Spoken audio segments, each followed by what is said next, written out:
Não resistência não significa necessariamente não fazer nada. Significa que qualquer fazer se torna não reação. Lembre-se da profunda sabedoria implícita na prática das artes marciais orientais. Não ofereça resistência à força opositora. Submeta-se para superá-la. Tendo estabelecido isso, não fazer nada, quando estamos em um estado de intensa presença, é um poderoso transformador e curador de situações e de pessoas. No taoísmo, existe a expressão Wu Wei, que é comumente traduzida por atividade sem ação, ou sentar-se silenciosamente sem fazer nada. Na antiga China, isso era considerado como uma das mais elevadas conquistas ou virtudes.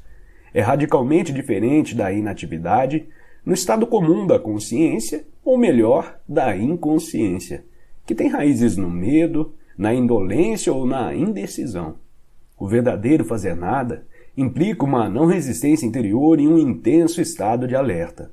Por outro lado, caso haja necessidade de ação, você não vai mais reagir a partir da sua mente condicionada, mas vai responder a uma situação com a sua presença consciente.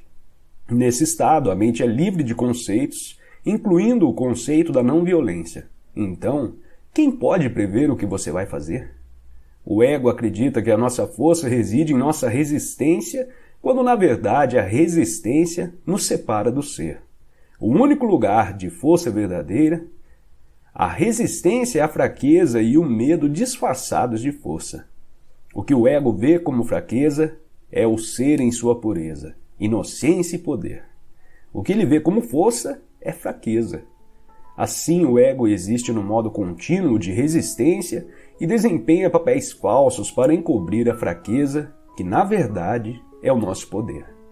Até que haja entrega, a representação inconsciente de determinados papéis se constitui em grande parte da interação humana. Na entrega, não mais precisamos das defesas do ego e das falsas máscaras. Passamos a ser muito simples, muito reais. Isso é perigoso, diz o ego. Você vai se machucar, vai ficar vulnerável. O ego não sabe, é claro, que somente quando deixamos de resistir, quando nos tornamos vulneráveis, é que podemos descobrir a nossa verdadeira e fundamental invulnerabilidade. Nessa questão de violência, que eu posso compartilhar com vocês aqui, é um exemplo que o mundo inteiro conhece, né? Eu acho que é meio pesado de falar, principalmente na questão de violência, mas em questão de entrega, eu acho que não teve entrega maior, que seria o exemplo de Cristo, né? Às vezes a gente está numa... Eu acho que realmente é um exemplo honesto e real.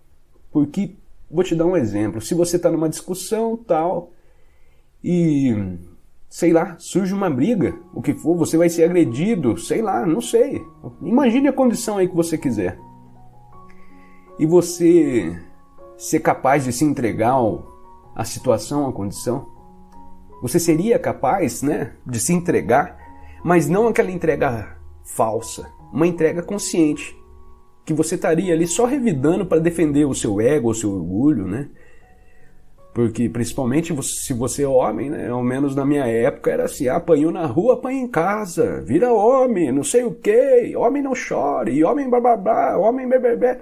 Então a gente fica carregando essas coisas pro resto da vida. Então, se chegar numa condição de luta, por exemplo, e falar assim, olha, se eu revidar para esse cara aí, eu vou estar...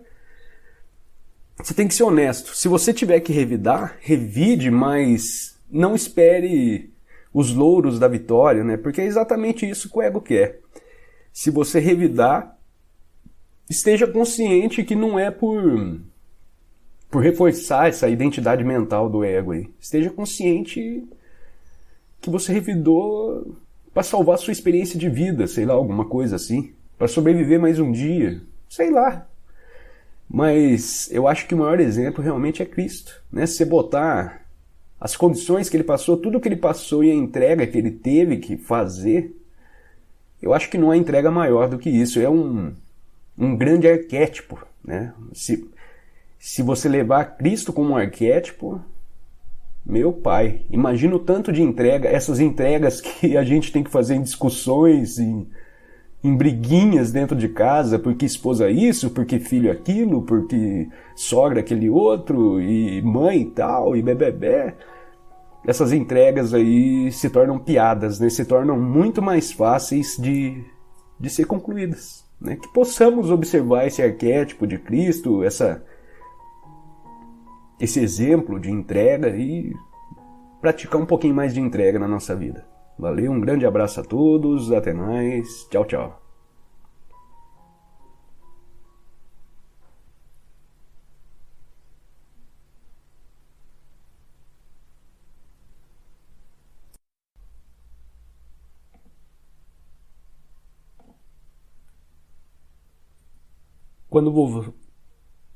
Quando você vivenciou esses momentos de presença, provavelmente não percebeu que por breves instantes esteve em um estado de mente vazia. Isso aconteceu porque o espaço entre esse estado e o fluxo de pensamentos era muito estreito. O seu satori pode ter demorado só uns segundos antes que a mente surgisse, mas ele esteve lá. Do contrário, você não teria vivenciado a beleza. A mente não pode reconhecer nem criar a beleza. Por alguns segundos, enquanto você esteve completamente presente, aquela beleza ou algo sagrado esteve lá. O pequeno espaço, sua falta de vigilância e a falha no estado de alerta impediram que você visse a diferença fundamental entre a percepção, a consciência da beleza sem pensamento e a nomeação e interpretação disso como um pensamento. O espaço de tempo foi tão pequeno que pareceu ser um simples processo. No entanto, a verdade é que no momento em que o pensamento surgiu, tudo o que lhe restou foi uma lembrança dele. Quanto maior for o espaço entre a percepção e o pensamento, mais profundos seremos como seres humanos, ou seja, ficaremos mais conscientes. Muitas pessoas estão tão aprisionadas em suas mentes que a beleza da natureza não existe para elas. Podem dizer, que flor linda, mas é apenas um rótulo mental mecânico. Como elas não estão serenas, não estão presentes, não veem a flor de verdade, mas sentem a sua essência, do mesmo modo como não conhecem a si mesmas, não sentem a própria essência interior sagrada. Como vivemos em uma cultura dominada pela mente, a maior parte da arte moderna, da arquitetura, da música e da literatura é desprovida de beleza, de essência interior, com raras exceções, é claro. A razão é que as pessoas que criam essas obras não conseguem livrar-se das suas mentes, nem mesmo por um momento. Portanto, nunca estão em contato com aquele lugar interior, onde se originam a verdadeira criatividade e a beleza. A mente pode criar monstruosidades e não só nas galerias de arte. Olhe para as paisagens urbanas e terrenos baldios em zonas industriais. Nenhuma civilização jamais produziu tanta feiura. Quando tomamos consciência do ser, o que de fato acontece é que o ser se torna consciente de si mesmo. Quando o ser toma consciência de si mesmo, isso é a presença. Como o ser, a consciência e a vida são sinônimos. Podemos dizer que a presença significa a consciência se tornando consciente de si mesma, ou a vida tomando consciência de si mesma. Mas não se apegue às palavras e não se esforce para entendê-las. Não há nada que você precise entender antes de conseguir se tornar presente.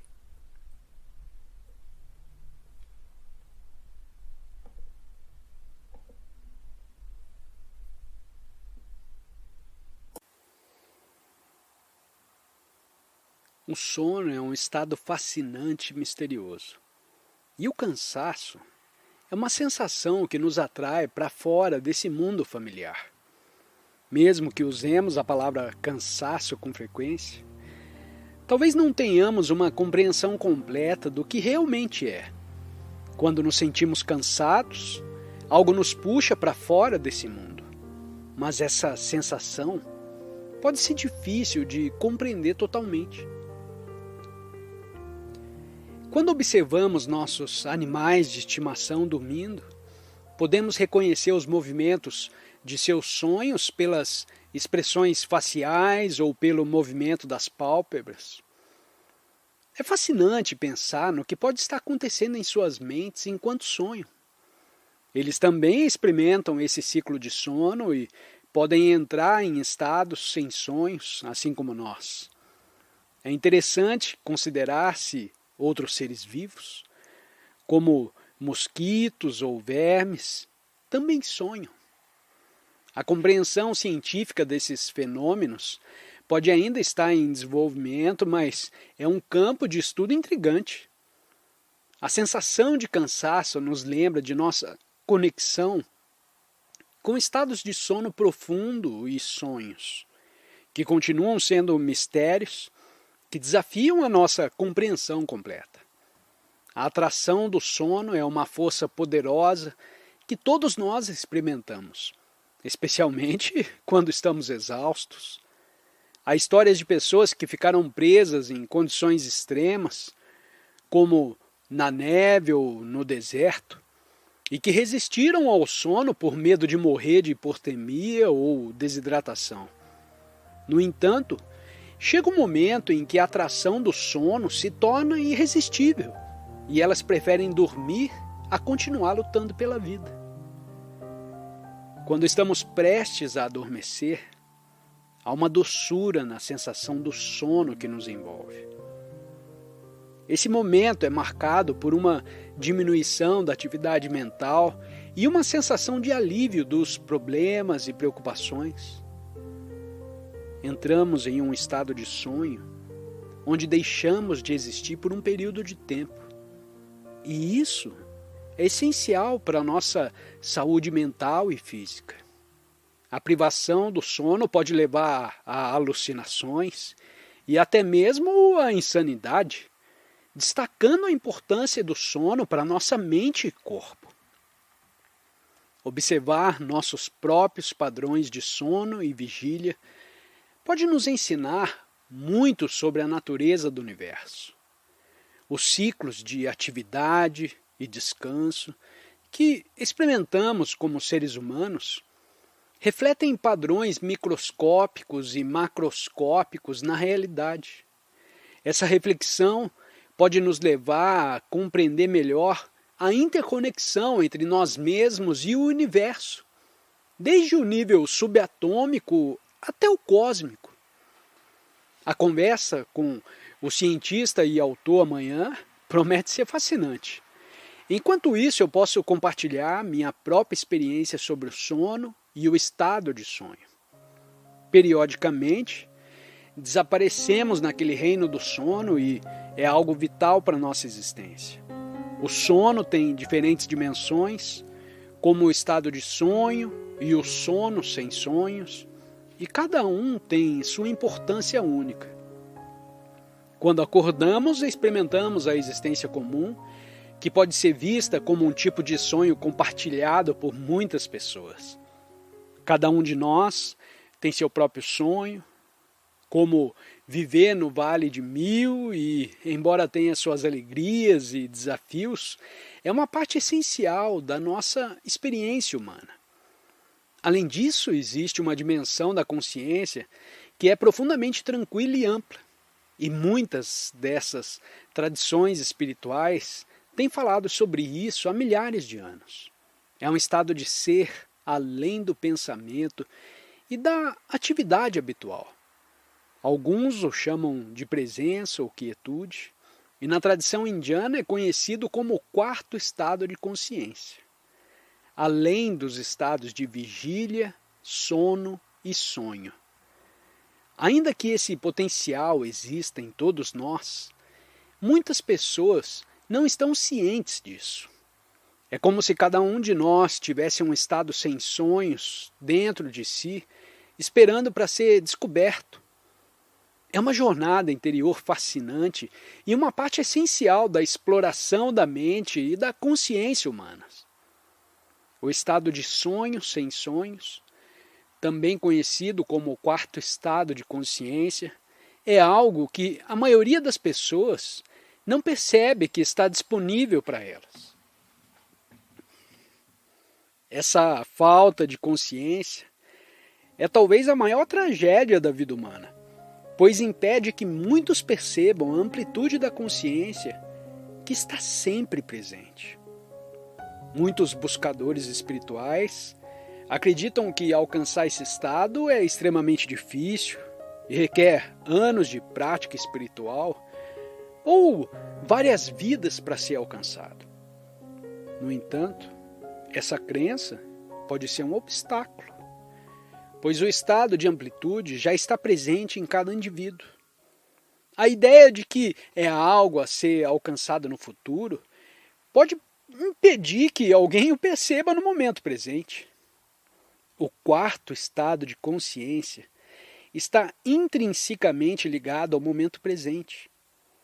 É o espaço em que ocorrem todas as experiências. E é nesse espaço que a consciência se manifesta mais plenamente. Entre dois pensamentos ou durante momentos de pura percepção sensorial. Podemos experimentar breves momentos desse estado de amplitude, onde estamos livres do controle da mente e experimentamos uma sensação de paz e vitalidade. A amplitude da consciência, ou o quarto estado de consciência, é algo intrínseco a quem somos. Mas, muitas vezes, não o percebemos, devido à nossa tendência de ignorá-lo ou confundi-lo com outras experiências.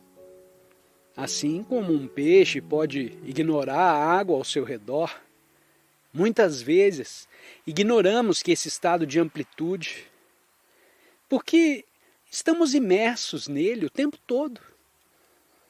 Inicialmente, essa experiência pode surgir como vislumbres de paz, alegria, ou uma sensação mais profunda de tranquilidade. No entanto, podemos confundi-la com outras coisas e não reconhecê-la como uma dimensão diferente de consciência. Minha própria experiência com a amplitude da consciência foi gradual e, inicialmente, eu não tinha consciência do que estava acontecendo. Eu simplesmente percebi que a vida estava mais pacífica e tranquila e comecei a registrar essa sensação em um diário para me lembrar dela caso ela desaparecesse. É interessante notar como, mesmo experimentando essa paz e tranquilidade, não tinha compreensão do que estava por trás dessa experiência ou como ela havia surgido. Eu não tinha palavras para descrever essa profundidade da minha própria natureza. Mas eu estava imerso nela, mesmo sem perceber completamente.